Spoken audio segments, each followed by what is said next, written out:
their states. They have the security vote, they have the budget. He that plays the piper will determine the tune. So if they say to you that they are not in, that is, maybe they are selling Zobo, to forgive my language, to the ignorant folks. Your call credit.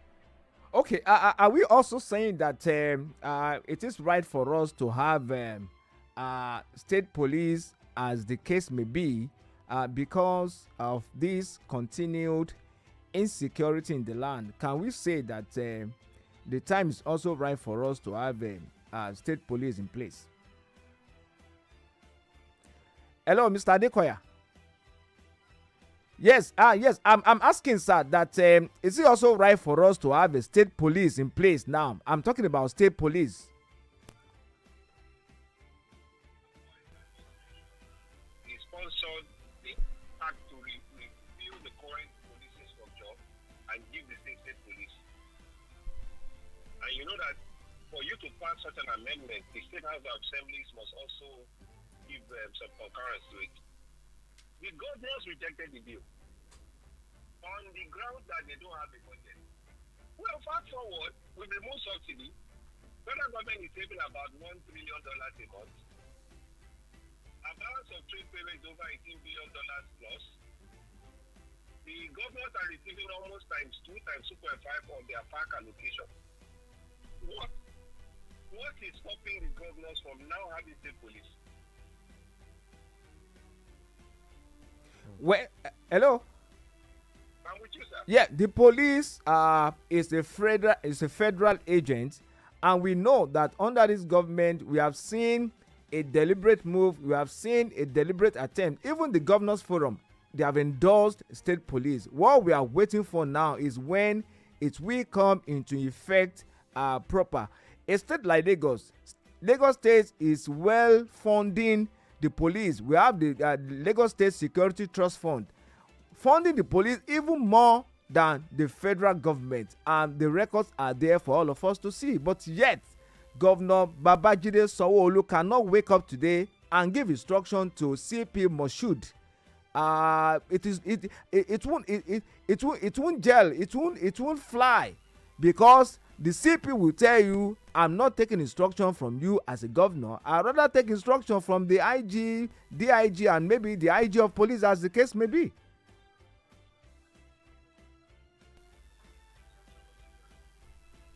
The CP will take lawful instructions given to him by the state governor.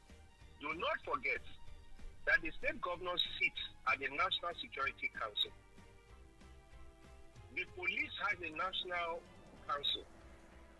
The governors and the presidency are members at the top, with the IG as a member of that council. Let me repeat very clearly. No CP can reject, refute any lawful order given to him by a sitting governor. He will lose his job. When the dust settles eventually, he will lose his place. So, what the governors, some governors, like I said, I started with the issue of the kakistocracy. It's about, when you have people, it's about logistics, it's about mobilizing, it's about capacity building, it's about even some trend analysis. The Lagos State you mentioned, and we speak so profusely of Lagos State, has a better system of security than Lagos State. Because what the Lagos State did was to create an intelligence gathering network, train the people to create an early warning system. While Lagos will have more money than they do have a system. But Lagos doesn't have to. The preparedness that is drilled down into local government. So I should know, because it's my work, and I engage with some of these people. So these governors that say to you that they do not control the police, they are lying. Okay, well, dear listeners, you can also be part of the show by calling 0802 502 7711, 0802 502 7711, and you can also reach us through 0802 9788 08029788003. 08029788003. We still have Mr. Oyekachi Adekoya on the phone. Very soon we will allow him to go, but we also want our dear listeners, if you have one or two questions, to also area of clarification from him. Is right on the. Can I make a further comment, sir? Please go ahead, sir. Go ahead. Just after this caller, please. Just hold on, sir. Okay. Hello. Good afternoon. Good afternoon, Mr. Olapade. Yeah. Good afternoon, sir. What's your name and where are you calling us from? Happy Easter Sunday, first of all. Hey, same to you, sir. Happy Easter, sir. God bless you. Yeah, my name is Peter Usifo. I'm calling from Abaronje in Ikotu. Mr. Adekoya is listening to you. Okay, sir. Thank you. I'm grateful. Yeah, the insecurity in Nigeria, especially in the northern part, especially Plateau and BENUE, what has happened to them recently is very unfortunate. Very unfortunate. Not that people don't die every day, but because of these suicide killings in the north for certain reasons, that is why we are saying it. And it's bad optics for the country before the international community, because the investors will not want to come to a place like this where people die like chickens. It's very unfortunate. But to me, I believe that there are two major reasons, two factors for this. Probably politically motivated and, of course, communal issues. Due to maybe the farmers' headman problem and due to reprisal attack. After attack, the main attack and then the reprisal attack, or land issues, between the indigenous and the settlers. But I want to concentrate on the political aspect. Some people are doing that probably to give bad name to the government. That is my own opinion. Though we have heard that about 400 sponsors, the names of 400 sponsors were given to the government. This sounds like a broken record. Okay, you mean the Boko Haram sponsors then, during Buhari administration? Yes, the terrorists, exactly. They are given by the United Arab Emirates to our government. Because government is a continuum. They gave it to Buhari, so it has been prosecuted. Mr. Osifo. Exactly. I say I'm not sure if anybody on that list has been prosecuted. At a point in time, they mentioned 15 names, but we are not even saying that again. It has been swept under the carpet, but let us talk about the contemporary issue. Politically motivated, because you find during the time of Jonathan, toward the end of the 2015 election, he brought the mercenary. And I believe, too, that some things we want the present government to, throw along that line, or even declare a state of emergency in Rivers State as it happening here. So find solution to it and say that enough is enough, that people should not be dying like chickens. Okay, Mr. Osifo, before I let you go, you said some people is politically motivated and some people are doing this to give our government a bad name. I don't think that anybody is bigger than the federal government of Nigeria. And it happens everywhere. Okay, thank you so much. If they want to bring that... Thank you so much. Let Mr. Adekoya also react to your line of thought. Mr. Adekoya. Hello, sir. Yeah, our last caller just said these are politically motivated to give the government a bad name. Well, smoke without fire. During the election that Goodluck Jonathan lost, we had the Chibok girls issue. We had the Abuja UN bombing issue. We had the number of bombings. And it is interesting that on the eve of elections, every clinic contested election. So there is no complete smoke without fire in that statement. So hold the state governor responsible. Is either grossly incompetent or he is complicit. He's part of it and is benefiting from it. Because sometimes these politicians will keep their states, the strongholds of their position in unrest for their own political machination. Sometimes, and I'm not saying this is what has happened in Plateau State. All I'm saying in this case of Plateau State, I'm holding the governor responsible as the chief security officer of the state and the chairman of the State Security Council. He has all the tools. My brother, Nigerian police can work, give them the resources. The army can fight. They are trained to fight and to win, not to fight and to die. Give them the resources. The State Intelligence Service, the DSS, every agency of government has its intelligence unit. The State Police Intelligence Bureau, there's intelligence. We don't have a problem of intelligence. But an issue is happening in Section C. You need to move forces from A to C. You require B vehicles, you require A vehicles. Somebody must provide the logistics. Okay, need to go and fight and win. Mr. Adekoya. They don't give them even protective armor. Okay, Armor. Mr. Adekoya. Currently, every time you see the patrol, sorry, let me make the point. Okay, go ahead, please. Do you see them wearing bulletproof vests? Do you see them wearing bulletproof vests? Do you know the last time they changed the armament of the police in this country? You can go ahead, sir. Okay, before we let you go, I'll quickly ask you a few questions so that we can allow you to go. And number one is, some Nigerians are saying that President Bola Ahmed Tinubu declared a state of emergency in Rivers State where no single shot was fired.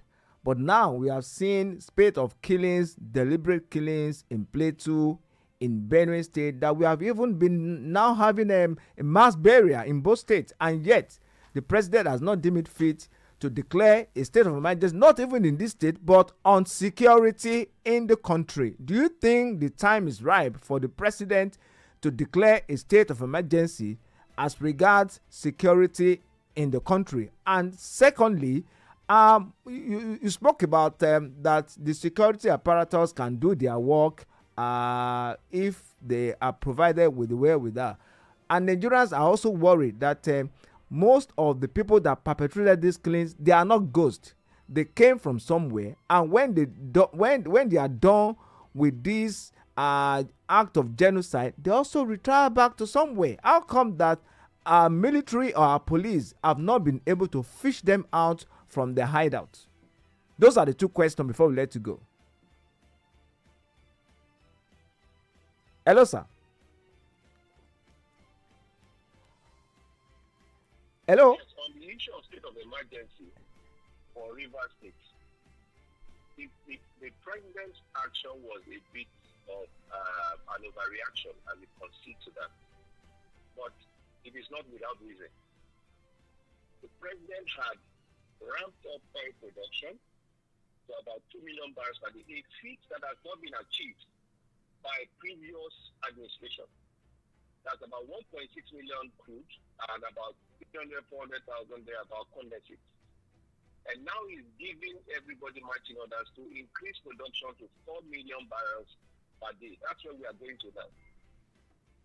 I understand that the president also read the right act both to the minister and to the governor to play their politics or to stay off the pipeline. Now, whether the pipeline explosions was a false flag is possible. It's possible. But the red line of the president in the Rivers crisis was not to get to anywhere near production, because that can lead to a national crisis for Nigeria at a critical point in which the government needs to fund and sustain its reform, the reform that are giving results. So maybe the president panicked, perhaps with good reasons. If he did, some will complain. If he didn't, some will complain. But today, production is still at 2 million barrels. The economic deals were made is going on. The political conversation aside, Rivers State is a political crisis. But where it becomes a national security issue for us is where those national assets are long rivers by Delta, it gets impacted, it can become a problem. Okay, thank you. The issue of declaring state of emergency. Go ahead, sir. Go ahead. Just land so that we can allow you to go, sir. On the issue of state of emergency across the country, that's completely laughable. Niger Republic has not invaded us. Chad has not invaded us. Benin Republic has not invaded us. But we have some terrorists. We have some terrorists who are waging the war against our country, our fatherland. So hold on. That's where I'm coming to the issue. It's because of the application and the dereliction, the complete nonsense, with profound respect, on the part of the subnational government. We have about 36 plus the FCT governors. I say and I repeat, anywhere you have insecurity threatening, hold the governor responsible, or the governor should resign. A governor in the sector of Amoteku, they are funding it, they are fighting, they are making progress. Why is the Plateau State matter so intractable? In Benue State, they had a militia, Ghana. The fight between Otom and Suswam led to the death of Ghana, their local militia, and they got invaded. Otom has left office. He's put Father this in place. Father Alia. Issues. Yes. So, my brother, listen, these governors are irresponsible, with proper respect. The governors where you have effective, I'm telling you, I run a company. Every company, every organization that is led will take on the character of the leader. So if you have a governor who is sitting on his hands, these things will fester. We are not saying that people will not try. They will try. But what will you do to them after they try? They'll say, oh, federal government. They'll say, oh, it's our enemies. They'll say, oh, it's religious. It's nonsense. Crime has no religion. He has no ethnicity. He has no culture. Crime is crime. Okay, maybe at this point, Yeah. okay, I think we can let you go at this point, Mr. Onyekachi Adekoya. We want to sincerely thank you for being part of the front burner this afternoon on Super 92.7 FM, your one family, one radio station. A lot of thanks to you. Thank you. Thank you so much. Thank you so much. So, okay, let's quickly pick this call. Hello, good afternoon. Good afternoon. Sorry for keeping you waiting for too long, sir. Prince Wise, we are moving towards the end of the show. Please just go on quickly, sir. Okay. Sorry for keeping, sir. Sunday afternoon tonic. You must contribute. You see, what I just want to say, your guests have said a lot, and that's how it's supposed to be. If the problem of the plateau, it take tribal, religion, and it take a lot of secular and indigenous. You know, this matter has been in place many years ago. But God do a lot. Good afternoon to you, Mr. Olapade. Okay, thank you so much, Prince Wise. And I think we can take one more call before we end the show this afternoon.